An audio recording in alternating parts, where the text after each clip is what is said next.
Welcome to Trauma Recovery Out Loud, where we talk about where we've been, where we are, and where we're going in our trauma recovery journeys. Join us and get some insights and encouragement to keep going and keep growing. Let's go.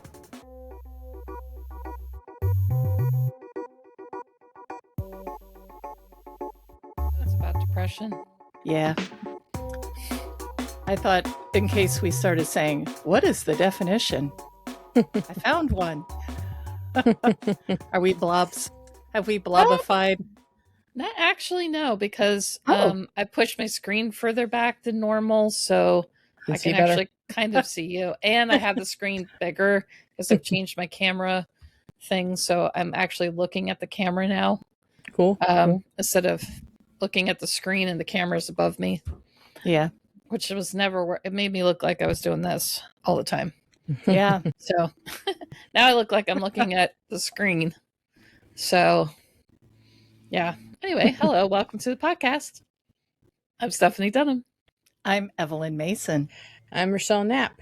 Yeah. Welcome to the Trauma Recovery Out Loud podcast, where we're hoping to empower, equip, and educate on trauma recovery out loud, living it out loud. Yeah. And I have a frog already. Already. Those frogs are prompt. Me too. I think it's the seasonal spring frog in my case. I guess I'm frogless. Huh? My allergies are kicked up for sure. Yeah. Sleeping with the window open. Yeah. Yeah. My eyes especially are bad. So Bad. She said sheepishly. So we're doing a new series called Life Interrupted. And we're working on different things that happen when you have CPTSD throughout your life, throughout your day, mainly. And last week, recap alert. Recap alert. Last week we talked about anxiety, panic, and catastrophization. Yes. Actually, that was posted today, but whatever. Yeah. Yeah.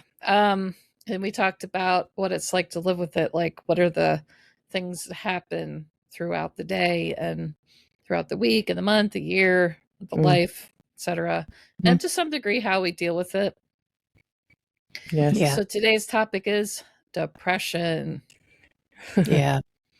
Yeah, I think we're all familiar with that one. Yep. Definitely. Yeah. I was diagnosed at 18 with major depressive disorder. By a psychiatrist. Lucky me. Because I had gotten a head injury. There's a story there. It was my fault. Sibling induced headache. Sibling induced head injury.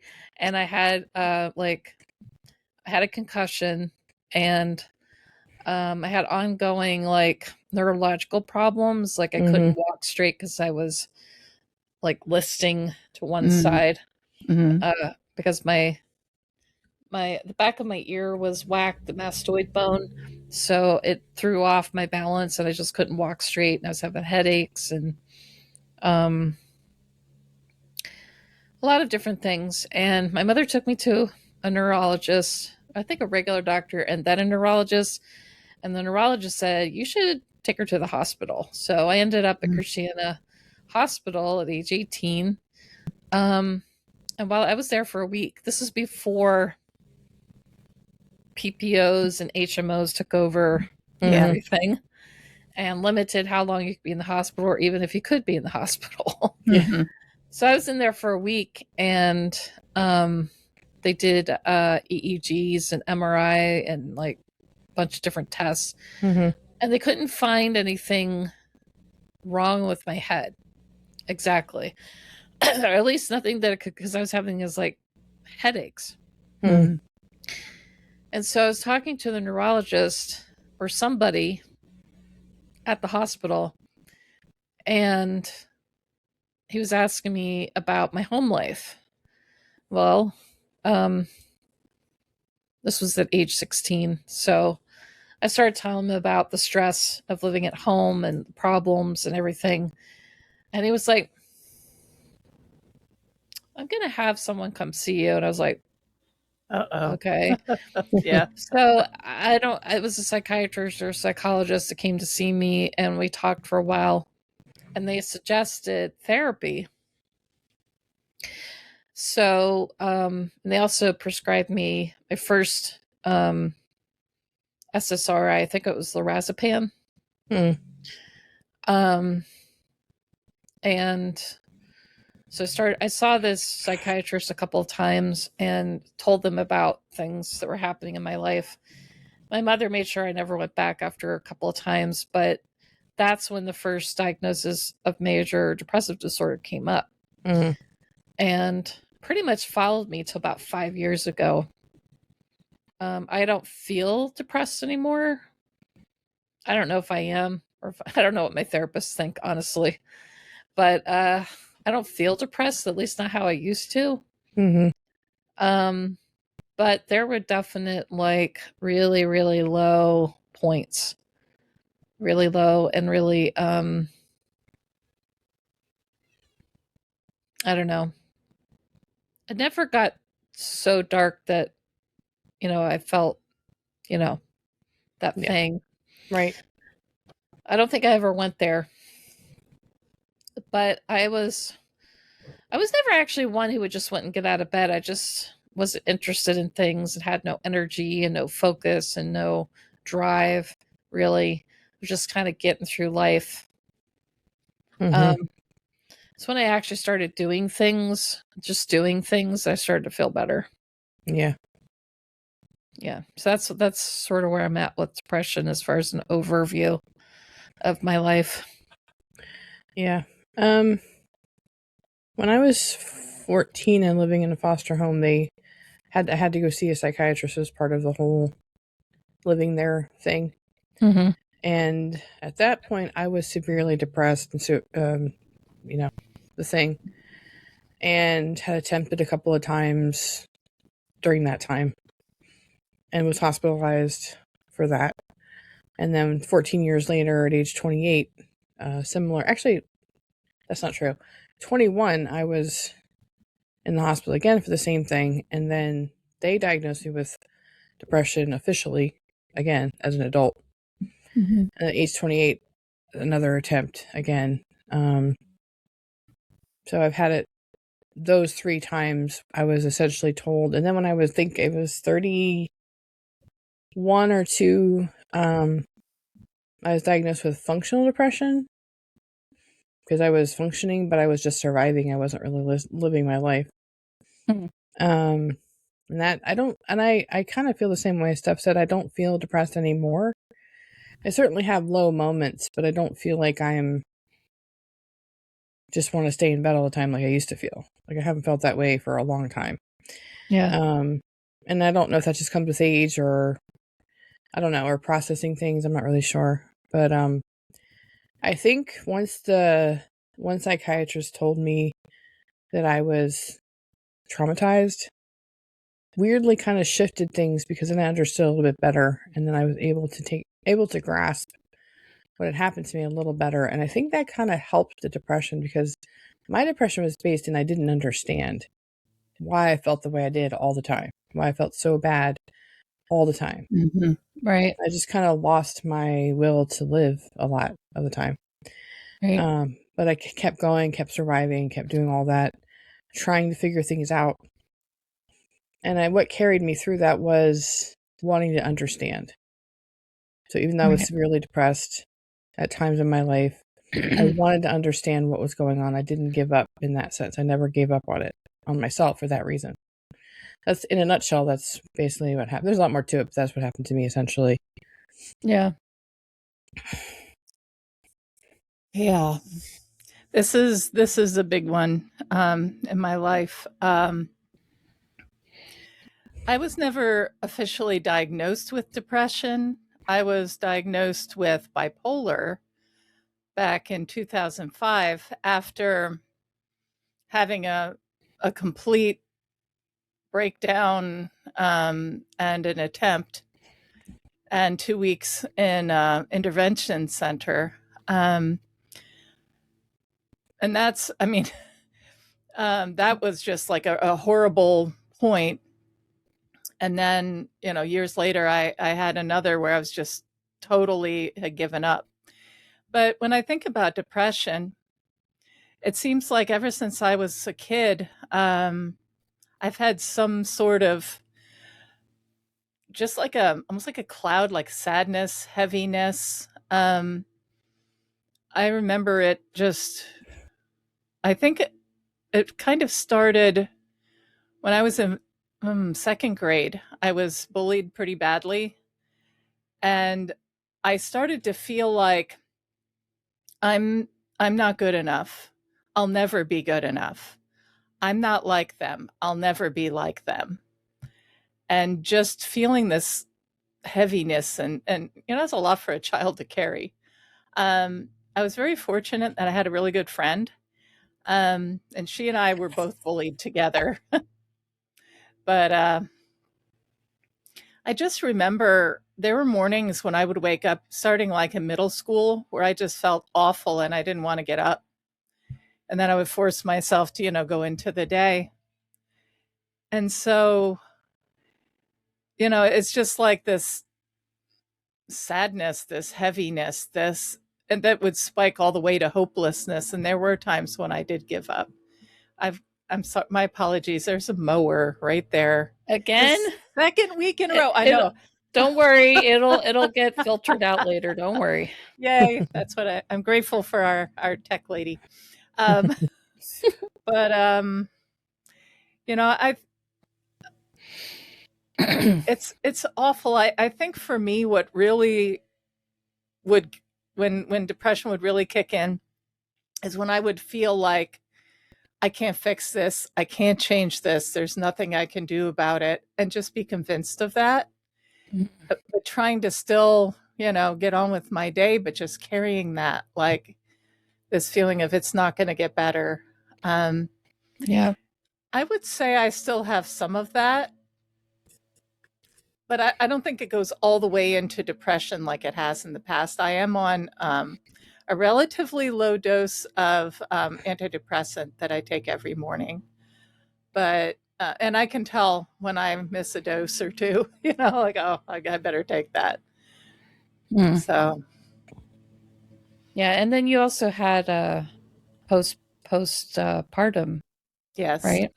Yes. So with my first child, I had postpartum depression. I did go see a counselor, and it was just such a strange.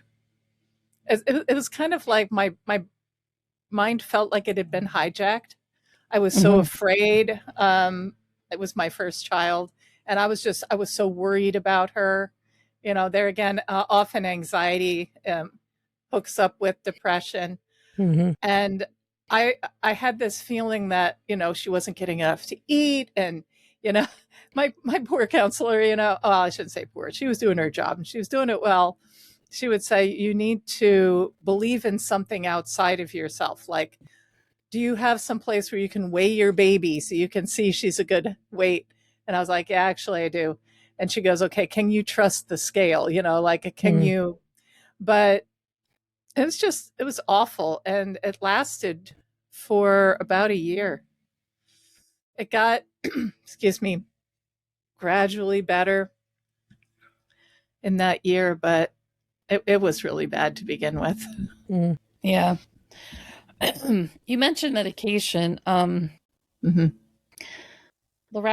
was the first one that I was on, and I've been on several antidepressant medications, and they have helped throughout the years. The one that helped the most, it was the hardest to get on and hardest to get, especially get off, was Cymbalta. But I've been all kinds. As a matter of fact, the last time I was about 5 or so years ago, I was on 3 different things at the same time. I decided to stop taking it because of the side effects. But it was also around the same time I did some EMDR.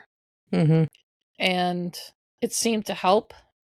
Like it shifted something. So I didn't feel functionally depressed. But yeah, I've tried many things throughout the years. I've been on so many different things, and they helped for a time, and then they didn't help for a time, and then um, I would be on them for a while, and then I get off, and then I get depressed again, and then I'd have to go back on one. But I haven't been on any psych meds in some time. I'm thankful for that. I do have, some use of anti-anxiety medication when it's absolutely necessary. But for the most part, I just don't take anything because I just don't feel like I need it. Right. But when I was living with depression as a daily problem, as Rochelle mentioned, there were definitely highs and lows. Yeah. My mood would shift a lot. Yeah. And I think the deepest thing that I went through was just how dark my mood got. Mm-hmm. Like if I felt hopelessness, it was usually like I hate everything. Mm-hmm. Yeah. I hate this, I hate that, I hate these Yeah. people, I hate that person. I hate what's happening. It's like I just hated everything. Mhm. But it wasn't like I was never I never wanted to hurt myself. Mm-hmm. That never occurred. I mean, it did occur to me, but it never became a problem for me. But the darkness of the mood, that was definitely Mm-hmm. a thing. Yeah. And when you're depressed, even though you might feel sad or tired, or you kind of, at least for me, I was just kind of grumpy all the time Mm-hmm. Mhm. and easily irritated. I didn't want to talk to anybody. I just kind of wanted to be in my own little world. I didn't want to deal with anything. I didn't really do much during the day. Those are sort of the ways it manifested for me throughout the day. Yeah. I had a lot of hopelessness. I never took any medication. I tried, but it didn't work. I probably should have though, because I was a mess for a really long time and I was numbing out pretty regularly. I was just barely functioning for most of my 20s and 30s, and What do you mean by that? What does barely functioning look like? especially in my early to mid, I want to say mid to late 20s, I was going to work and that's all I would do. I'd go to work, I would barely eat, and I would go home, go to bed. That's all I ever did. Like I was just trying to get by. Mm. And I married a very not nice person in my 30s, and that made it worse. I was really depressed during that time too. Do you think that's because you knew he was a not nice person? You were trying to make it work. Probably, yeah. Yeah. More than likely. And my things started to manifest in my life as far as my trauma from my mother goes as well. It wasn't just because of him, but that was a large part of it. There was also some of the trauma from her, from the abuse I suffered from her coming to the surface, so to speak. Those are kind of a mixture of things going on at that point. Before I was married, when I lived alone, there were many days I didn't get out of bed unless I had to go to work. On the weekends, I didn't do anything. It was just a really dark time, and I feel sad thinking about it now. And I'm thankful to be where I am now. Like, I don't want to jump ahead too far, but I am very thankful I was thinking about this earlier today, like, thinking about the podcast, what we're talking about tonight, and, like, I feel like I have a better idea, a better handle on things now in the sense of, like, I don't feel depressed anymore. And I'm very thankful for that because that was overwhelmingly dark. Because I did try to, as they say, attempt more than once. And to get to that place where you feel that hopeless, it's a very dark place to be, especially at 14 years old, which was the first time. And the circumstances under which I was rescued from that are kind of miraculous. Well, not kind of miraculous. They were miraculous. I was living in a foster home, and they had taken another child to the hospital, and the foster father had dropped off he had forgotten something at home that they needed for the hospital. So he dropped them off and came back and found me in the bathroom unconscious. Oh. And just happened to, scoop me up and put me in the car and take me to the hospital as well. Hmm. And thankfully, I was okay. Everything turned out okay. But at that age, to be that depressed, it was really, really sad and scary. Mm-hmm. Yeah. And I didn't understand why I felt that way. I didn't understand it at all. I couldn't even stay awake half the time. I was sleeping most of the time. I was so exhausted all the time. Yeah. At age 21, it was something similar. I didn't actually go through with it, but I definitely had the thoughts. And I had gone to the hospital, to the ER, and I talked to a social worker there. Social worker / counselor. And he essentially told me, if you can't control her, if it gets out of hand, just come back. Don't hesitate. And so, like, the next week I was back there and they admitted me for that reason. And yeah, it's a really scary and dark place to be, and it feels like you're just trapped. Mm-hmm. And for me, because I didn't understand why it was happening, I wasn't at that point making the connection of, oh, I have trauma because I was abused. I didn't clock that. I didn't understand that at all. Yeah. I just knew I had these really intensely dark feelings, and I knew that her mother had been cruel to me, but I didn't really get it all at that point. Yeah. And the 28, when the one therapist had to sit down and actually tell me, she had to put her hands on my face and get my attention to say, you were traumatized. You are traumatized. You were abused. Like, she had to get my attention to tell me that. And even then I didn't fully grasp it because I was still severely depressed at that point too. Right. But something did finally shift that I started to understand a little bit better, although I did spend many years after that still struggling through depression every day and just feeling hopeless all the time. And like, I didn't see a way out of it. I didn't understand therapy at that time or keeping it consistently. I think I believed, people were telling me, I believed that I was going to be healed at some point, which turned out to obviously not be true. So I would think that would happen, then I would lose hope because it didn't happen the way I thought it was supposed to happen, which doubled the depression. And when I kept going back to it, and then I'd be like, I keep going back to this, and I don't understand why I keep ending up feeling this way, and I don't understand why. So people are saying I should be better by now. Right. And I believe it. You're talking about church people, right? Yeah, I was trying not to say that, but yes, essentially. I mean, they're not the only ones who'll say things like that, but we definitely got that kind of message from church people. Yeah. But I kept going back to feeling that way, and I couldn't get rid of it. And it just kept coming back. So yeah, I mean, that the whole phenomenon of being in the church, being a Christian and dealing with depression, we're going to be talking about this at some point, but the message is, well, if you're a Christian, there's no reason to be depressed. So why are you depressed? And we're like, but I don't know why, I just feel this way. Yeah, and I think it's even worse if you're in some sort of leadership position, because I know when I had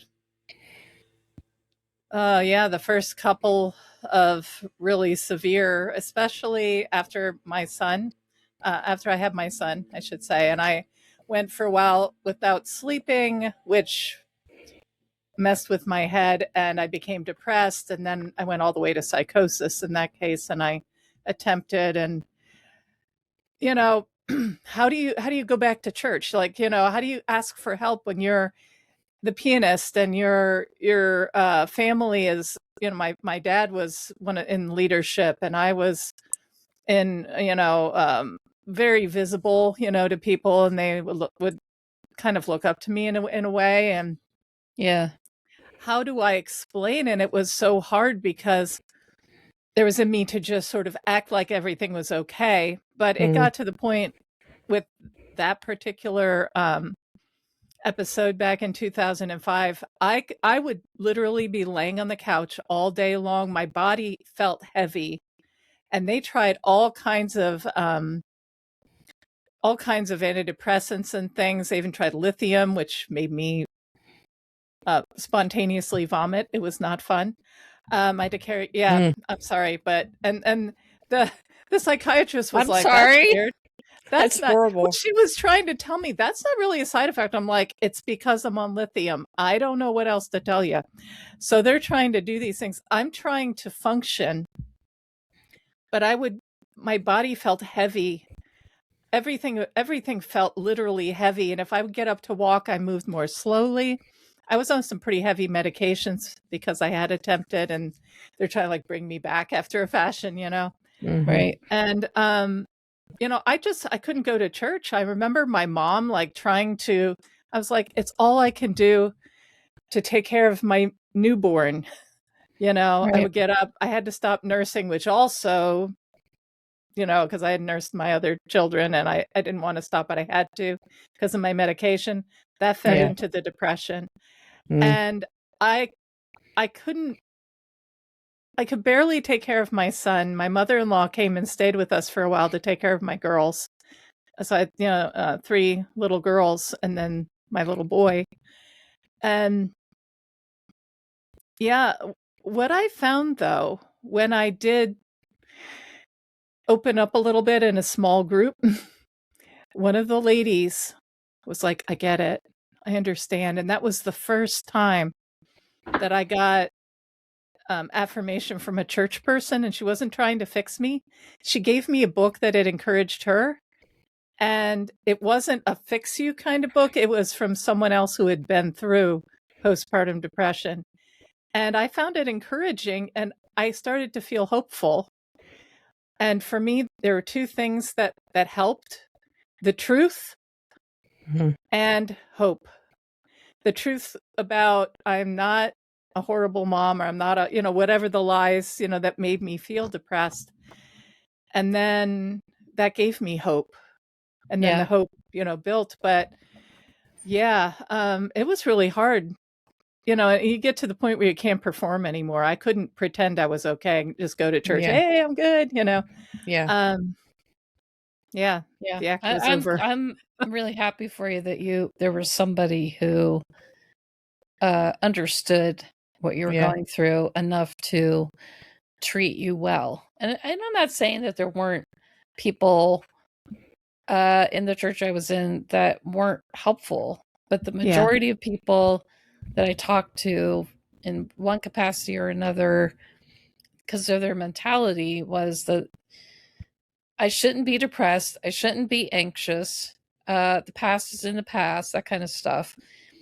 But they were treating it like it was just normal sadness or normal anxiety or normal whatever. I didn't even know what was going on. I couldn't have described it to them. Yeah. But at the same time, it was just getting me trapped in this cycle of and I think that's probably like how depression starts. You start to feel trapped. Yes, for sure. And the things that are happening reinforce that belief. Yeah. And then it just gets worse and worse and worse. And then eventually you're just actually trapped in your body, in your mind. Yeah. And I found when it was really bad, I couldn't feel good. I couldn't. Yeah. Right. Every time I would think about something that was good, let's say this food is good, but it's like I couldn't believe it. I didn't feel any better. Nothing helped. Right. That's how bad everything was, like undermined. So I remember I started to go to therapy, to a psychiatrist. A little funny side thing. I was thinking about her the other day. She had a little bed of fish in her office, and his name was Freud. Anyway, I know. You know what I thought you said? What? I thought you said she had a little bed, BED, of fish. That's what I thought said. Beta fish. I figured out you said beta. I said it wrong. I thought you said beta fish too. I was like, what's a beta fish? What's that? And I'm like, what's a bed of fish? I don't Same here. like that. It's beta. Sorry about that. Anyway, back to the beta fish story. Anyway. I remember just going. I just felt like I was just going through the motions. I just made myself do whatever I had to do. And I remember a good friend of mine gave me this beautiful little necklace, and I put it on and I thought, this is beautiful. And I just started telling myself things that were true. This is beautiful. She cares about me. She gave me this beautiful necklace. Yeah. I would see flowers and go, those are beautiful flowers. I remember forcing myself to jump on the trampoline with my kids. I felt horrible. I felt like the medication wasn't really working yet, and I just didn't feel good. But I thought, I still have to live. I still have to function. I still have to be a mother somehow. So, yeah, and that's the echo chamber that seems to happen that reinforces, this idea of hopelessness, like the feeling of hopelessness. Yeah. Take, like you're talking about, breaking out of the echo chamber, where you're coming across something that sort of breaks the mesmerization that you feel about how hopeless everything is. Because it does feel kind of like being mesmerized by hopelessness and sadness and grief. To the point where you're just like, that's all you can think about. That's all you can feel. Yes. And the anything else is just kind of like not penetrating unless you make a deliberate choice to pay attention to it, whatever it is. Yeah. When you get around people too who are like, well, let me pray for you, or, choose joy, and I'm like, it's not a switch I can flip, but I can. Right. I mean, I went through the motions of being, a good mom and stuff once I was able to function. Right. But yeah, there was no magic cure. I remember at one point when I was depressed again, this is back in my mid-20s, I came up with all these like flashcards with scriptures about joy and fear not. And I was like, I would force myself to read them because a Christian's supposed to feel good. They didn't work. I get frustrated. I think at one point I just chucked the cards and went, you know what? I don't feel good and I can't fix it. Yeah. I don't think depression is fixable in any sense. No, it's not. And that was the message I got. Very similar message to, you shouldn't be this way because you're a Christian. What's wrong with you? Which makes it so much worse because you feel guilty on top of everything else. Now, if I could choose joy and feel joyful, then I wouldn't be depressed. But it's not, like you said, Evelyn, it's not something I can just flip a switch on. Like I can't turn it off and turn joy on. Right. Now, I will say this. I've been a Christian since I was 22. I was diagnosed at 18, so I went through a lot of depression without any sort of connection to God. At least 4, 5, 6 years of it, or maybe my whole life. I don't know. But when I became a Christian and I started to learn about God, there was something inside of me deep down that prevented me from going all the way to utter despair. Yeah. Yeah. Same here. I in my situation, what drove me even beyond depression was I got in my head somehow each time when it got really bad that I had been totally cut off from God and I couldn't get back to him. And, I realized years later that, in fact, years later, I was starting to feel better in my last time that I had really gone off the deep end. And I had gotten to the point where I had really met God and was really able to hear from him. And I started to ask him, well, how, like, when would you let go of a person? Right. What if they did this? And every time, now I didn't hear an audible voice or anything, and I don't normally perceive this closely, but I think at that time I was given a gift, because every time I asked, what if I did? And, think of the worst possible thing. And what about your grace? Would it cover that? Would you still? And the answer I kept getting was deeper. It's his goes deeper. And finally I got frustrated, which is kind of funny, because I was like, well, then there's nothing, right? If I turn back to you. And it was just like silence, but I was like, because I believe that there was a point that was so deep that his grace wasn't deeper. And there's actually a quote by I can't think of her name, Corrie ten Boom, that talks about there's no pit so deep that his grace is not deeper still.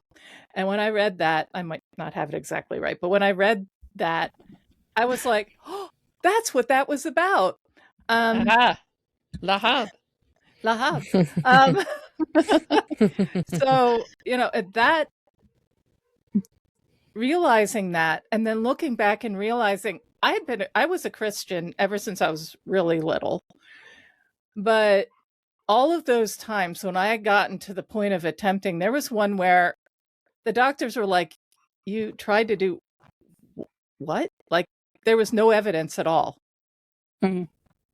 I won't go into any details, but they were like, you say you did this, but you're okay, and looking back, I realized that God was with me, probably closer than I can even imagine.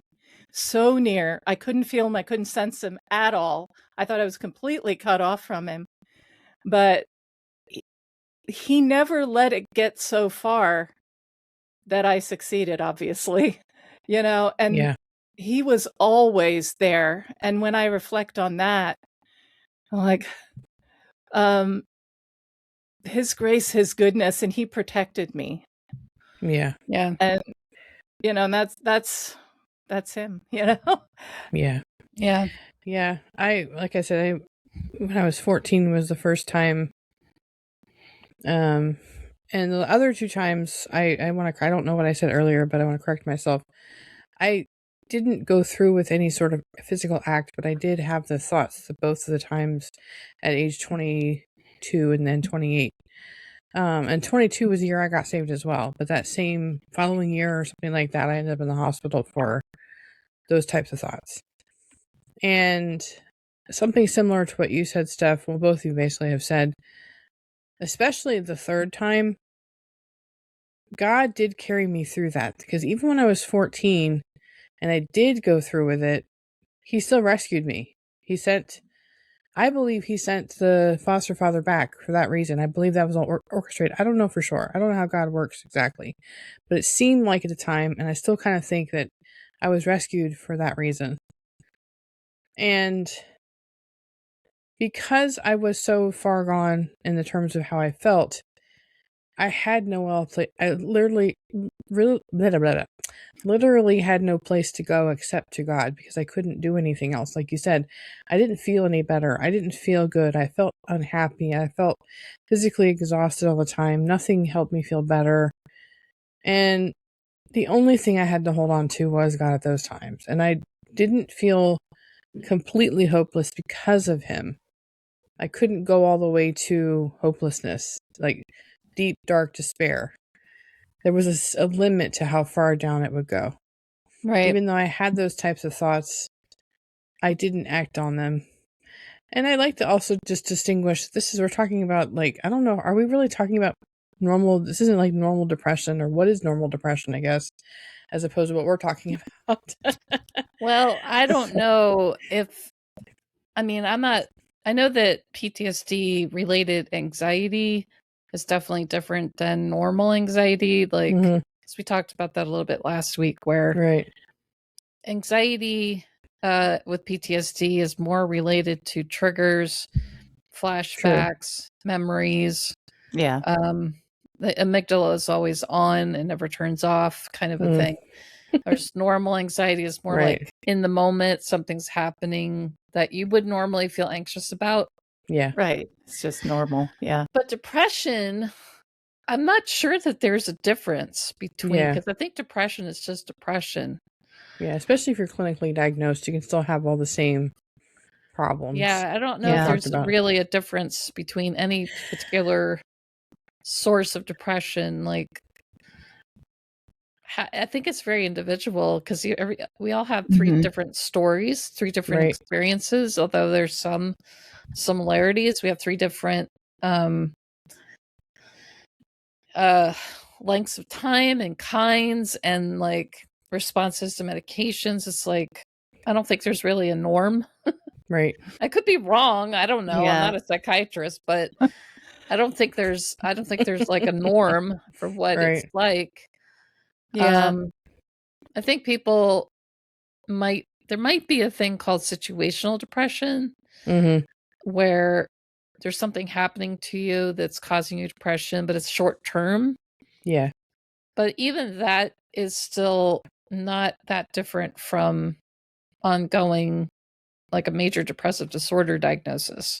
Right. Yeah. And it might be more of the diagnosis difference rather than whether or not it's caused by trauma or some other thing. Mm-hmm. Yeah. It's still putting you in that, like a persistent low mood. Can Yeah. be intense. And it's interesting because I did find a definition. I could read it or just, whatever. Sure. But okay, Yeah. Go here we for it. go. So, Definition alert. okay. So I looked up, I put in depression, like a psychological definition. Mhm. And it's a common serious mood disorder characterized by a persistent, intense, and long-lasting low mood, loss of interest, or what does that say? Oh, or feelings of emptiness that interfere with daily life. Yeah, well, that pretty much describes Yeah, that pretty much sums it up. depression. And I thought it was interesting because life interrupted, the last part says it interferes with daily life. Now, okay, so that makes me wonder because last year in January 2025, I became aware of this. Well, your dogs are really going at it. I had my mom, but she's supposed to be Wrangling keeping them. Yeah. They're still going at it. It'll probably filter out later. Anyway, I just noticed it's just bark, bark, bark, bark, bark, bark, bark. I'm thinking, did she go out in the garden and forget? Maybe. Yeah. Oh well. Anyway, as you were saying, I've been in kind of a low mood since a year ago. Not quite a year and a half ago, but like I'm just starting to feel a little bit better. Mm-hmm. Like I was just starting to get back to the gym more regularly and doing other things more regularly. Mm-hmm. But I felt like I could do things because I am doing things. So I'm a little confused about where I'm at, but I felt like maybe a milder version of depression. So maybe I have gone through it more recently. I don't really know, but I don't know if it's a major depressive disorder diagnosis anymore, but I guess it's entirely possible to be depressed still. Because I've been trying to focus on the food addiction, eating disorder, get a grasp on how to control what I'm eating so that I'm not overeating. Yeah. And it's been a year and a few months now, and I feel like I'm just now starting to get a grasp on things. But I haven't been taking any medication to control it. I've just been dealing with how I feel in the moment. And I think that's probably, medication is not the only solution. Some people think it's awful. Some people think it's evil.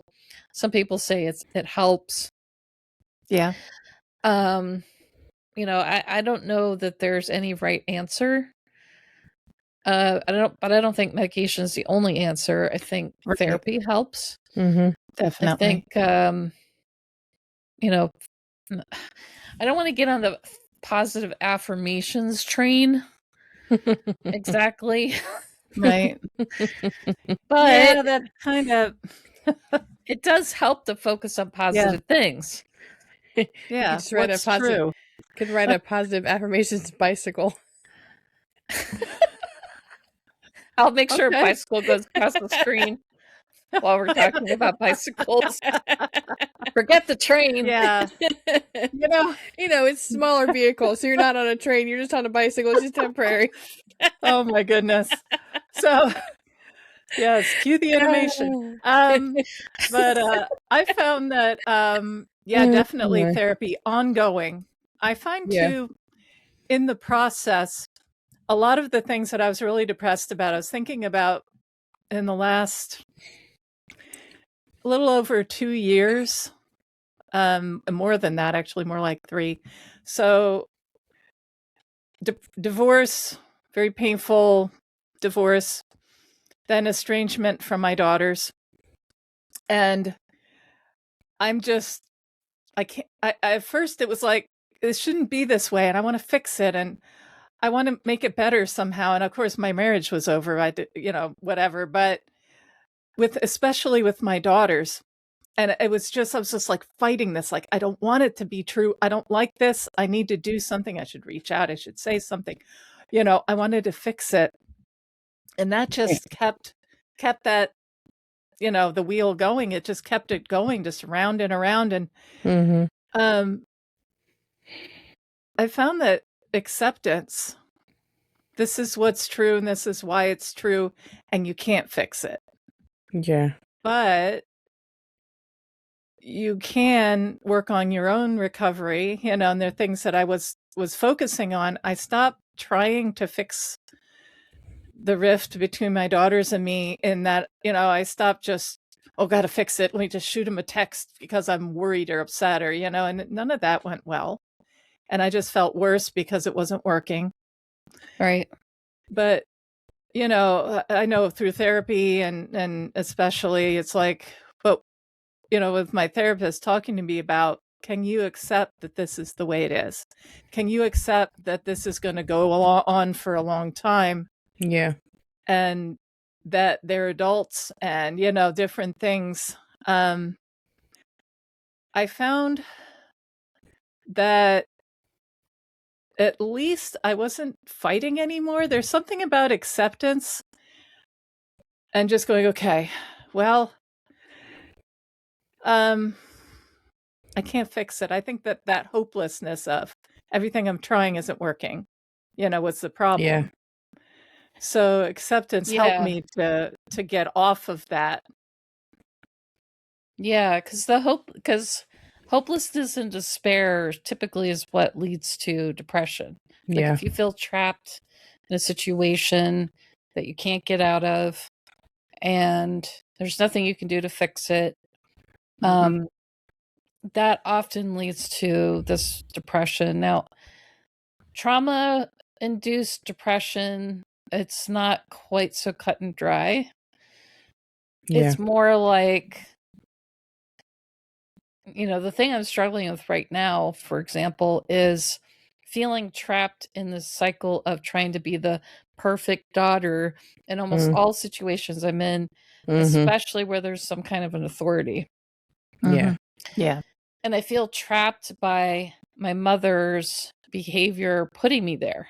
So there's nothing actually going on in my life right now that would make me feel that way. It's more like the past is alive in me and it's acting like that. And so I feel trapped by this, and that could lead to depression if I feel like there's no way out of it. Yeah. There's no way out of this feeling. Like there's no way to stop trying to be the perfect daughter. So, I might as well just give up and just close in on myself and shut down.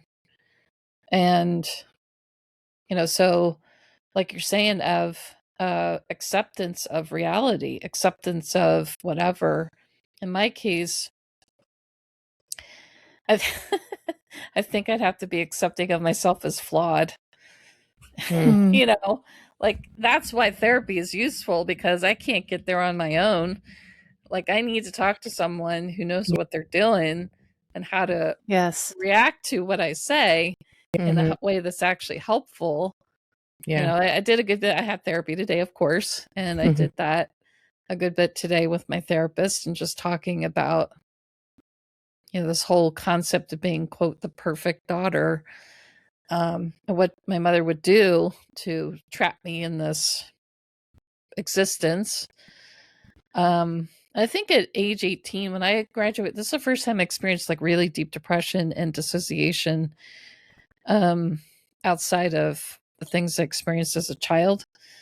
And I had this like a month-long trap of like super low mood, and like I felt like I was not connected to the world. I tried to talk to her about it, but she didn't really help or understand. But I felt like there's no hope for my future at age 18. I graduated from high school and at 17, and then I turned 18, and then I was home caring for her children and doing all the things, trying to be the perfect daughter, and I just felt trapped. Yeah. There's no hope for my future. Right? Now, how do you come to acceptance in that situation? I'm not sure. Like, I don't know if acceptance would have helped. Leaving would have helped. Yeah. Which I did eventually do. Well, you see reality to a certain extent, like, this is a bad situation, I need to get out. Yeah, maybe the acceptance would have been, this is bad, I need to leave. Yeah. Now, what can I do to get out of here? You know? Yeah. I think it's really hard, though, when you do feel depressed. It can be really hard to see that escape route, because you do feel trapped. And it's hard to shift to, is there a way out of this? And that's where I think, you know, getting a professional involved where they can contextualize things and say, have you considered this?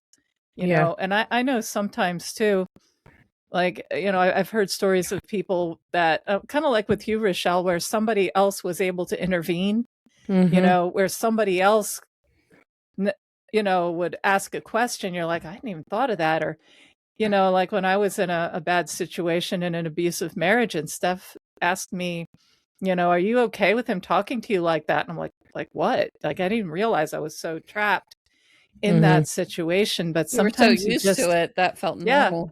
It was normal. And I still look back at that time and I'm like, dang.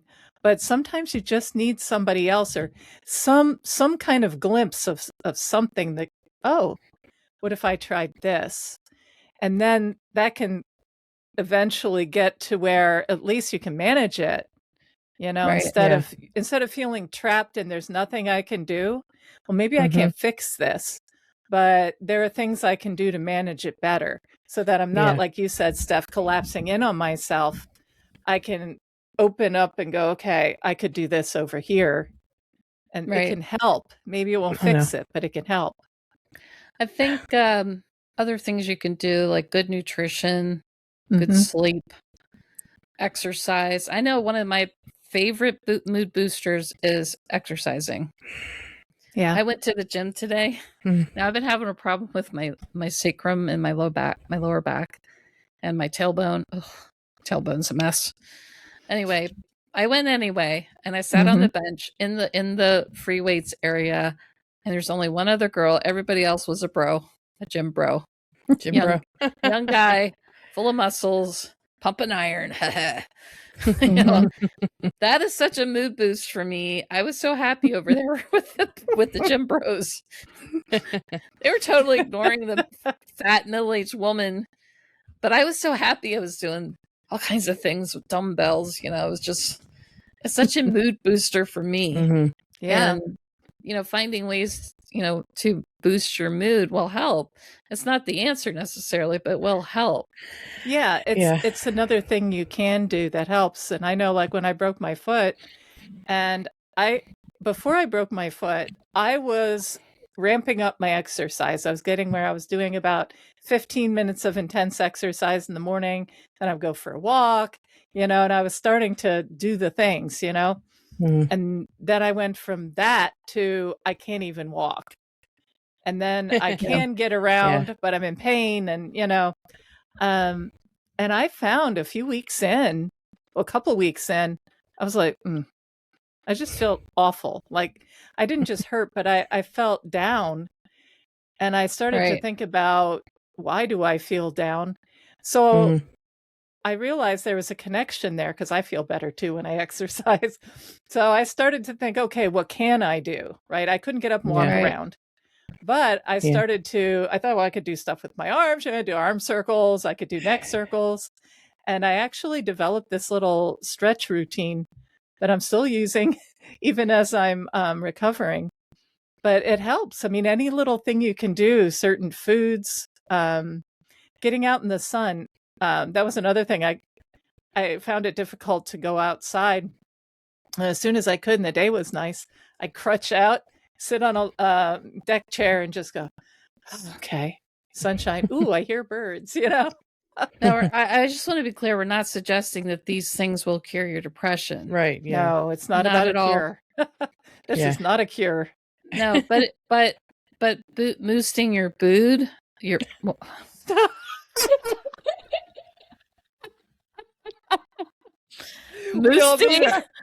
boosting your mood. We all need our boods to be moosted from time to time.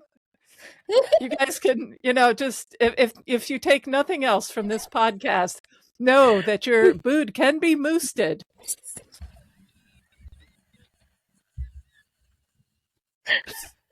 Oh my gosh. I haven't had one of these brain farts in a while. Well, if it makes it feel better, I got a big old thing of lipstick across my lip up here. I don't know what happened. Again? Oh, geez, Rochelle. I don't know what happened. You gotta stop touching your mouth. I went like this. I guess it must have been on I don't know what happened. I'm so sorry. Anyway, moosting your boot. As you were saying. Boosting your bood. Boosting your mood. Oh my gosh. It might just be enough to get you to go see the doctor, go see the psychiatrist, go see a therapist, to get better sleep, to try to start cheat. Because there is a snowball effect if you make a decision to change what you're doing. Yes. And you do that thing and you feel better, and then you want to do more of it and you feel better and you're better, and then eventually the ball's rolling in the right direction. Yeah. What we're suggesting, sunshine, eating well, exercising, sleeping, all these things will get you going in the right direction so you can do the right thing to help your mental health. Yeah, we're not suggesting that they're going to cure you, because they don't. But I was going to say, for a long, long time, I know you guys might find this hard, and I'm being totally serious when I say this, I didn't laugh at anything at all. Like, I was always so depressed, I never laughed. And now I laugh at everything, which sometimes I find a little bit embarrassing. But I kind of... It's so adorable. It is. But I kind of realized, actually today, when I was thinking about this podcast tonight, that that's a huge change from how I used to be. Because I used to be so depressed. I never laughed at anything, and now I laugh at everything, and that's a huge change, and that tells me that things have changed. Like getting lipstick on my upper lip, boosting your boot. I mean, okay, so I love it when Fran's like, Rochelle's coming in the door. Let's all stare at her, point at her, and say, "You're fired!" Like, and then we do that, and you're like, I love that so much. Yeah, that makes me feel better, because sometimes I feel like it's a little over the top, but. I realized today that is something that has drastically changed in my life because of having hope, I think, more than anything. What did you think was over the top? I laugh at everything. No, not at all. Okay. That's actually good. They say it's actually healthy to laugh. In fact, when I was really depressed and felt horrible, I didn't laugh either. Nothing was funny. Right. I was convinced life sucks. So here's what I did. I thought, I got nothing to lose. I feel terrible. It's not going away. We're playing around with the medication. There again, I was sort of accepting, all right, well, this is how it is. So I started to experiment. I played this game. I would start to fake a belly laugh. All right, it's a little weird, but I would go, ha, ha, ha. And there was one day I was just doing it and like it wasn't working. I was like, Mhm. well, okay. One day I did it like I would do, you know, my kids kind of look at me like, what's so funny, mommy? You know, and Right. I would do this belly laugh and I actually felt like this little burst of joy under it. And then I started laughing for real. And I was like, ha, you know, Okay. wow, you My know, baby is rebelling against me because my eyes watered and now my highlighter's down here. What is Well, happening? we can't actually see it, so you're good. Okay, I can. It's like right there. Let me point it out while I'm at it. You got to get some waterproof. Well, Yeah. we're at 59 minutes anyway, so it doesn't Yeah. matter. Your whole face could just do She's this. she's And it's Literally, fine. it's about to do that. I think it's about to fall off. Oh, what? Rochelle's face is falling off. Somebody catch it. I think the thing when I felt really bad and depressed, I felt like a victim. When you feel like a victim, Yeah. then you feel there's this sort of hopelessness and helplessness. Yeah. But That's true. when I started to go, you know what, let me try some things. Let me just do something, try something. And things started to work at differing levels, not work like we said to fix it, but when I laughed for real, Mm-hmm. I was like, hey, that's pretty cool.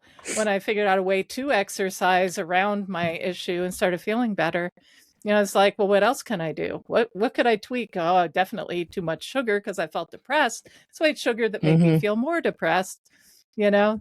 So there are things we can do, and you're not a victim. Like there are Right. things, even though you can't maybe fix it, there are things you can do. So I love the hope of that as well. And then trying things. I mean, there are plenty of articles out there, good articles that give ideas for how to improve sleep, or maybe, you know, if you have, you know, high blood sugar, whatever, that you want to improve your diet, how can you add more protein and that sort of thing. So Yeah. there is hope. Yeah. Nothing in life is so hopeless that we need to That's true. end it. There's no reason to do that. There's always something to live for or that will make things better. Mm-hmm. One sure sign that I'm feeling good is I like to sing a lot. Mm-hmm. I like to laugh too, obviously. Duh. But singing is a sure sign that I'm doing really well. Yeah. So if I'm not singing a lot during the day, usually it's a sign that I have a very low mood, or I'm super anxious about something or whatever, or I'm off in my own little bubble of worry or whatever. But yeah, so we're at 1 hour, 2 minutes. Shall we? Hold on. Oh, look, I can see. Amazing. 1 hour, 2 minutes, 34 seconds. Shall we sum up? I think it's time. So we moved our boots. I've got to moose our boots. What the heck is a boot? And how does one go about moosting it? It's hilarious. What is moosting? How do we moose something? What kind of a verb is that? I'll come up with something. I don't know, but it's hilarious. Well, that's going to be an ongoing joke, I'm sure. I'm sure of it. I have no doubt. If I make that kind of a faux pas, usually I don't hear the end of it. And we're For a really thankful long for that. time. What she's doing with her mood moosting is boosting Rochelle's and my mood, because we're going to be giggling a lot about this. Yes. And look, Steph's laughing too. Look how well that worked out. Oh my goodness. Okay, summation. Summation alert. Summation alert. Woo, woo, woo, woo. We're okay. Depression is like living in a dark cave of sadness and despair where you feel trapped and hopeless and stuck, victim of whatever circumstances or how you feel or whatever. Could be anything. And for a lot of us, it is an ongoing problem, long-term ongoing problem that we've had varying successes with medications and therapy, and some depression has led to the lowest form of depression, where an attempt is made. Thankfully, that didn't happen. Yeah, with either one of you, or myself. But it's like trying to breathe underwater. It's so hard to think or function or do anything. Mm-hmm. There's no energy. The mood is low. I feel cranky and like I hate everything. And it's just really rough to get through. And sometimes medication can help. Therapy definitely helps. I think the medication part is a little tough. It depends on the person. Yeah. Depends on the medication. And unfortunately, it takes 6 to 8 weeks to even get to feeling better if it's going to work at all. Mm-hmm. Yeah. So if you try one and you go for the 6 to 8 weeks and you're just like, I'm not feeling better, then you have to taper off. And then you have to start another one. You have to go through that again. That's really rough. That can be tough to get through. With Cymbalta, though, it was very quick. Like, I felt better fast. And that was kind of unusual. Mm. But getting off of it, it took months. Mm. My doctor ended up prescribing me something else to help wean the last half milligram or whatever it was. But it doesn't mean you shouldn't try it if you feel like you need it. And I don't care. I don't know what's going on out there with studies about SSRIs. I don't even know. I've lived with depression most of my life, and I have been helped by medication. So I don't know what they're saying. Don't let that stop you from exploring it with whomever you trust. Doctors, psychiatrists, whatever. Mm-hmm. And for the most part, living with depression can be helped if you start to believe things that are true, if you start making small changes to get you headed in the right direction. Because ultimately, I think what's best, is to get help. Definitely. Mm-hmm. And it can be tough to even go and get help if you just can't even get yourself motivated to do anything. Mm-hmm. Right.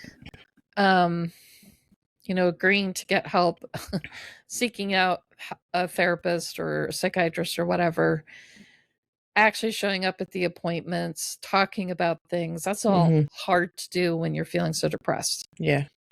But it's worth doing from our perspective because it does help. Right.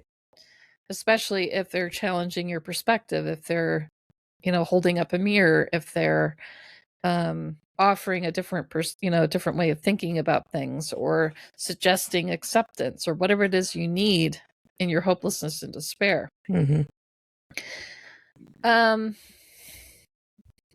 So we're suggesting that, yes, this is tough to live with, but also it's not totally 100% hopeless.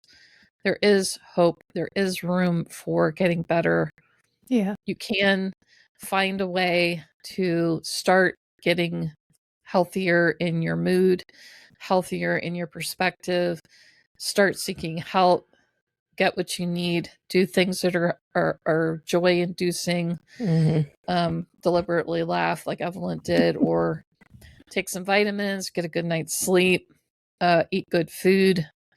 Because I think when we start just giving up and just eating whatever when we're feeling sad and depressed, it kind of helps to reinforce the mood. Like, you feel terrible. Yeah, it does. That's when true. you feel physically terrible, it's hard to want to eat right. Mm-hmm. Is there anything I missed? Nope. I think that's it. You got it all. Just looking at my notes.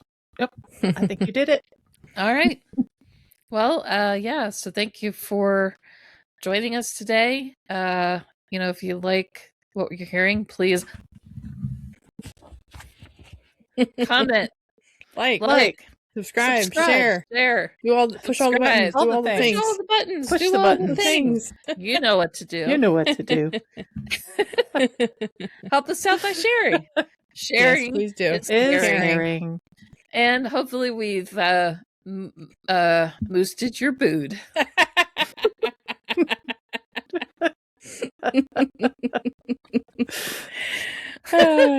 Oh boy, I'm not gonna live this one down. Never. Never. Anyway, just share this with somebody you care about if they're depressed. Yes. If they need some help, we're here to help. And if you need this for yourself, please listen. Like and subscribe, share, comment. Help us get in the algorithm. Please, yes, we need it. It really helps us out. Thank you. Yes, thank you. All right, is there anything else? Nope, I think that's it. I think we're done. So next week we'll be talking about... Do you have it? I don't have Hold any. on. I can look it up. Hold on, I'm looking it up. Okay. All right. We are talking about... Wrong lever, crunk. Nope, wrong lever. Still looking at the wrong notes. Here we go. Triggering and dissociation. Oh boy. Relatable. Oh boy. Oh boy. Oh boy. Wee. All right. Well, have a good whatever. We'll see you next time. Bye. See ya. Oh, wait. Thank you for joining us today.